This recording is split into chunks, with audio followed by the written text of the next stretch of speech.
পাখি দেখার জন্য বিভিন্ন প্রজাতি চন্দনা, লাল গলা টিয়া, হিরামন, রেড টেইল, ব্ল্যাক কাকাতুয়া, তারপরে ইলেকটাস প্যারট, তারপরে ফেস্টিভ আমাজন, গোল্ডেন প্যারাকিট, ময়না, বিভিন্ন ধরনের পাখি এখানে আছে। এগুলি বেশিরভাগই আমাদের দেশীয় পাখি।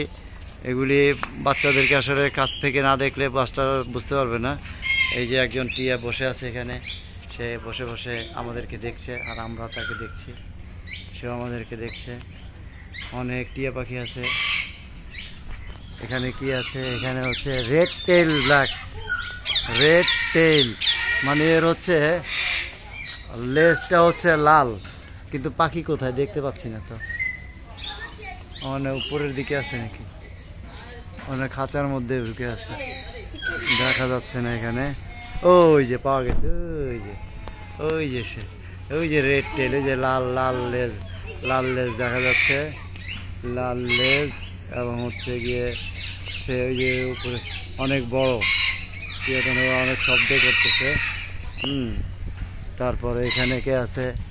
এখানে আছে হচ্ছে eclectus parrot, festive amazon, golden parakeet.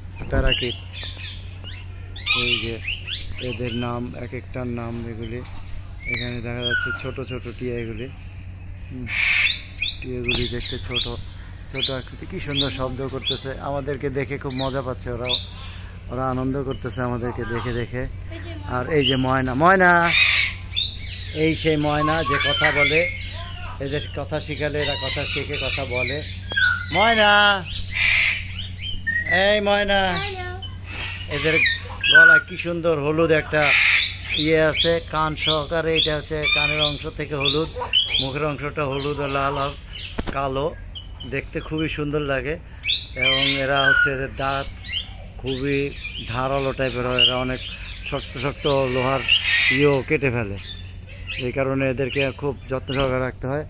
এবং হচ্ছে গিয়ে এরা কথা বলতে পারে। এদেরকে যে ধরনের কথা শেখানো হয় ছোট থেকে, এরা ওই ধরনের কথা বলতে পারে, নাম ধরে ডাকতে পারে।